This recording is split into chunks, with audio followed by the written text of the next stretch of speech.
se as fronteiras que definem os nossos países não forem, sabe, desenhadas por políticos, ou por tratados antigos, ou até por exércitos, mas sim pelas histórias que a gente conta para nós mesmos? Tipo, sobre quem pertence e quem não pertence a um lugar. É uma mudança de perspectiva bem forte, né? Total. Porque a gente costuma olhar para um mapa mundi e ver uma precisão absoluta ali. Exato, quase como um projeto de engenharia com linhas sólidas. Cores delimitando os territórios de uma forma inquestionável, né? E é exatamente por isso que eu tô muito animada para nossa imersão de hoje. Vamos lá. Nós vamos mergulhar num material fascinante que chegou pra gente. É um trecho extraído de uma transcrição de aula universitária que veio rotulado como arquivo 20.txt. É um texto curto, mas muito, muito denso. Sim, e ele desafia completamente essa visão rígida do mapa mundi. Então, a missão dessa nossa imersão hoje é desempacotar uma ideia central desse documento. Que é a noção de que o nacionalismo, seja ele laico ou religioso, não é um bloco de concreto imutável, né? Isso, ele não é movido só por governos gigantescos. Ele é, no fim das contas, algo que pode ser moldado, desafiado e até reescrito por indivíduos comuns. E o contexto que o texto usa para isso é bem específico. É interessante notar que o professor, na transcrição, utiliza o caso de Israel e da Palestina como pano de fundo. Sim.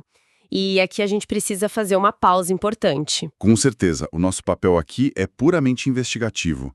Nós vamos focar na anatomia das ideias. Exatamente. Nós não estamos aqui para tomar partido de forma alguma, mas sim para entender os conceitos teóricos do texto. Nossa intenção é observar as engrenagens invisíveis que criam essas identidades nacionais profundas e ver como movimentos populares tentam, de alguma forma, alterar essas engrenagens. Ok, vamos desvendar isso então. Como que ideias tão abstratas de pertencimento viram ações no mundo real?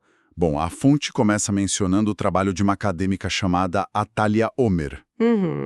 E ela traz um conceito que, vou confessar, na primeira leitura soa como um muro de jargão acadêmico, que é a hermenêutica da cidadania. Nossa, sim. Hermenêutica é aquela palavra que a gente normalmente ouve em aulas de teologia, né? Exato, ou de filosofia antiga. Tipo, o estudo da interpretação de textos sagrados e tudo mais. Mas como isso se aplica a, sei lá, um passaporte ou a um país? É justamente esse choque de termos que, na minha visão, torna a ideia brilhante. Porque, tradicionalmente, a gente usa hermenêutica para descobrir o significado oculto de um texto milenar, certo? Certo. O que a Atalia Omer propõe, segundo a nossa fonte, é pegar essa mesma lente de decodificação e apontar direto para o conceito de cidadania. Ah, entendi. Em vez de tratar a cidadania só como um dado estatístico... Isso, do tipo, quem nasceu aqui ou quem tem o documento ali, nós passamos a interpretar a cidadania como um texto complexo. cheio de entrelinhas, né? Intenções ocultas, critérios de exclusão. Exatamente. Isso levanta uma questão importante, que é descobrir quem realmente define as regras de quem pertence a uma nação. Pera, vamos tentar traduzir isso para algo mais palpável, para não ficar tão cabeçudo. Manda ver. Deixa eu ver se eu entendi a mecânica da coisa. Vamos imaginar que o nacionalismo, ou a ideia de pertencer a um país, seja tipo um clube de campo muito exclusivo e tradicional. Gostei da imagem. Aí, se a intenção é entender como esse clube opera de verdade, não adianta nada ler só aquele estatuto bonito na recepção, né? Aquele que fala sobre irmandade e valores compartilhados. Isso. Esse panfleto é só a narrativa de relações públicas. Perfeito. Então a hermenêutica da cidadania seria o equivalente a ignorar esse panfleto e ir direto olhar a porta de entrada do clube. Exato. Ficar lá observando. Tipo, quem é que o segurança barra, quem é deixado de fora da festa, Quais são as regras não ditas, né? quem é que tem que entrar pela porta dos fundos. E principalmente, quem tem aquela chave dourada que abre a porta da frente sem nem precisar se identificar. Nossa, essa analogia do clube capta perfeitamente a essência da teoria. A hermenêutica da cidadania é exatamente esse ato de questionar os porteiros e as chaves. Tá, mas o texto da aula destaca um ponto sobre isso que me deixou bem intrigada. Qual parte? A parte onde ele diz que esse método revela que o nacionalismo secular e o religioso funcionam de maneiras super parecidas na porta desse clube. Mas há um consenso geral de que eles são opostos, não? É o que o senso comum diz, né? Que o secular se apoia na Constituição, em regras universais, e o religioso na fé. Isso.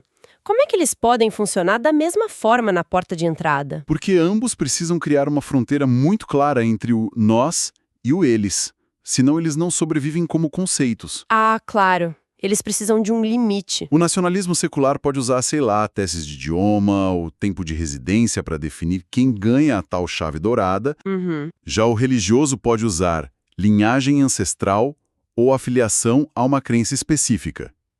Os critérios mudam, mas a mecânica da exclusão é idêntica. A catraca na porta é a mesma. Exato. E ao fazer essa leitura crítica, a aura de inevitabilidade do nacionalismo simplesmente desaparece. Ele deixa de parecer um fenômeno natural da natureza. Sim, fica claro que a nação é um projeto construído. E por ser construído, carrega todas as falhas de quem o projetou. Tá, mas aí a gente entra num ponto crucial. Se a hermenêutica da cidadania é a teoria, como os indivíduos colocam isso em prática? Como assim? Porque, assim, analisar quem é excluído e desconstruir essas narrativas é um ótimo exercício intelectual. Mas como essa teoria sai do papel? Ah, entendi. Quando o grupo barrado resolve agir. Isso. Historicamente, a resposta para sistemas rígidos de exclusão costuma ser o conflito, a política de força. Mas a transcrição aponta para outro caminho. E aqui é onde a coisa fica realmente interessante. Sem dúvida. O professor introduz aí o conceito de ativismo cultural. Uhum. O texto mostra que muitos indivíduos, e ele cita exemplos de ativistas israelenses, palestinos e de outros grupos, usam a cultura de forma estratégica. Em vez do confronto político tradicional, né? Exato. Eles usam o ativismo cultural para fazer duas coisas fundamentais. Primeiro, criticar as múltiplas formas de violência. E segundo, reimaginar um futuro diferente. Olha, eu vou jogar real, eu tenho um certo ceticismo com isso. É normal? Porque quando a gente fala de violência estrutural massiva, sabe, de conflitos que duram décadas, usar a cultura parece meio inocente. Parece que não vai ter impacto. Tipo, tentar parar um tanque de guerra com um poema, sabe? Por que usar a cultura contra a violência? Qual é a mecânica por trás disso que a fonte sugere ser tão poderosa? O que é fascinante aqui é entender a simetria entre as duas forças. A violência funciona como um ataque frontal. Tá. Num debate político acalorado, os escudos defensivos sobem na hora. O viés de confirmação grita. Ninguém tá ouvindo ninguém, né? Só preparando a resposta. Isso. Mas a cultura funciona de um jeito totalmente diferente. A cultura não é uma espada, então. Não, não é. Eu diria que ela é mais como um espelho colocado diante da sociedade, né? Refletindo aquelas verdades que o discurso político tradicional tenta esconder. Perfeito. O ativismo cultural é, de certa forma, um cavalo de Troia emocional. Nossa, sim. Uma obra literária, um teatro conjunto, isso não se apresenta como uma ameaça. Apresenta-se como arte. A pessoa baixa a guarda, né? Ela vai lá pra curtir a peça e, sem perceber, deixa a mensagem entrar pelas muralhas dela. Exatamente isso. A cultura dribla as nossas defesas cognitivas porque ela não exige um debate. Ela exige empatia. Que é algo que a violência tenta destruir. Totalmente. A violência depende de desumanizar o outro lado. É fácil apoiar políticas rígidas contra o rótulo de o inimigo. Uhum. Mas é psicologicamente muito difícil manter essa hostilidade depois de ler um poema sobre a dor profunda daquela pessoa. Ou depois de assistir um filme que mostra a família dela, né?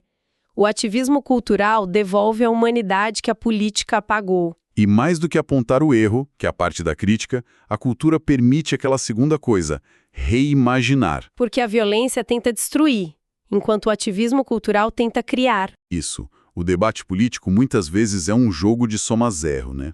Para eu ganhar, você tem que perder. E a cultura foge dessa lógica. Completamente. É a arena onde as pessoas podem visualizar cenários que ainda não existem nos mapas oficiais. Eles começam a ensaiar a paz antes dela ir para a mesa de negociação. É o terreno fértil para a construção da paz, testado psicologicamente primeiro. Certo. Então, para reimaginar um futuro justo, é necessário um tipo muito específico de pensamento. Sem dúvida. O que nos leva àquele que é, na minha opinião, o conceito mais profundo desse texto, a imaginação moral. A imaginação moral é o motor disso tudo. O professor no texto detalha que ela desempenha um papel duplo crucial. Qual seria? Ela serve tanto para desconstrução quanto para reconstrução de identidades complexas. Então, o que tudo isso significa na prática? Porque desconstrução e reconstrução de identidade soa gigante. Soa abstrato, né? Muito.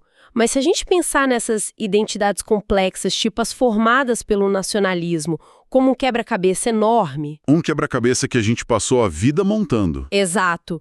Um quebra-cabeça que foi montado, só que de um jeito que algumas peças estão sendo esmagadas para caber. Peças que a gente forçou ali para a imagem fazer sentido. Isso.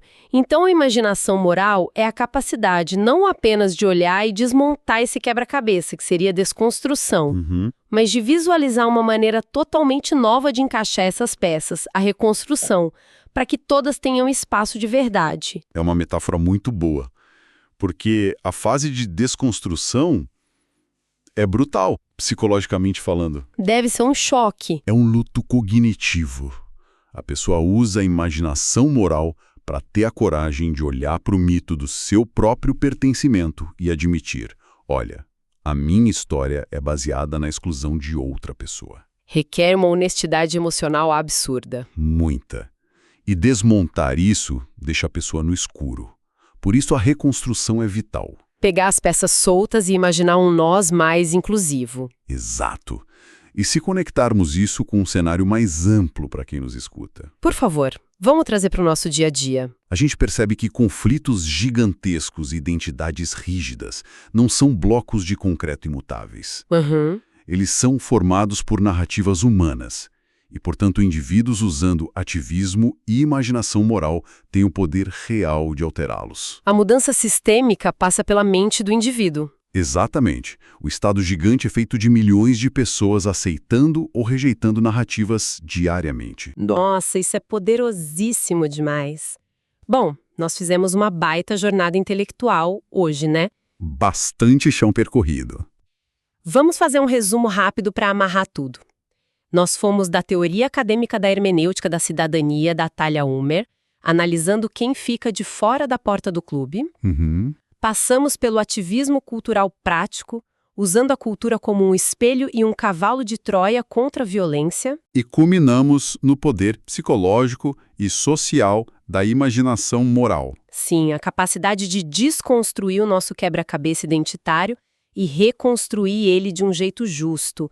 E o maior aprendizado dessa imersão, para mim, é perceber o poder da agência humana. Com certeza. Mesmo diante de sistemas esmagadores, sejam laicos ou religiosos, o indivíduo ainda possui a imaginação como uma ferramenta muito válida e poderosa de transformação. Uma visão muito otimista no fim das contas. E para encerrar, eu queria deixar um pensamento provocativo final para nossa audiência. Manda. Se a imaginação moral é a chave para desconstruir e reconstruir identidades nacionais profundamente complexas, Certo. de que forma poderemos começar a aplicar essa mesma hermenêutica da cidadania nas pequenas comunidades, grupos e bolhas digitais dos quais fazemos parte todos os dias? Uau! No nosso dia a dia mesmo. Isso, como usar isso para reimaginar nossos próprios microsistemas de pertencimento?